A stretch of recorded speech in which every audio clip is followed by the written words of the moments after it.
Good day guys, updating your BIOS is essential for system stability, security and getting the most out of your Omen hardware.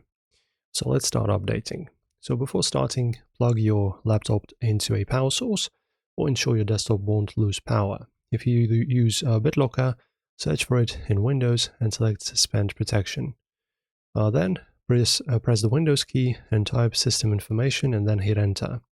Look for the BIOS and version dates. This tells you exactly which version you're currently running, so you can verify if a new one is actually available on the HP websites. Then the easiest way is using the HP Support Assistant app. So you can just type it in Google, HP Support Assistant, and just download this for your HP software. As you can see, Assistant 9.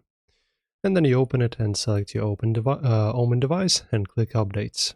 And if a BIOS update is listed, check the box and click Download and Install. And if you prefer manual control, go to the HP Software and Driver Downloads page, enter your serial number, find the BIOS section and download the latest exe file. And your system will restart and enter a black screen with a progress bar. It is critical that you do not touch the power button or unplug the machine during this time. Once finished, it will automatically boot back into Windows. And that's another problem solved. If this guide saved your system, hit that subscribe button and ring the bell so you never miss a shortcut. Stick around for more tech made easy. I'll see you in the next one.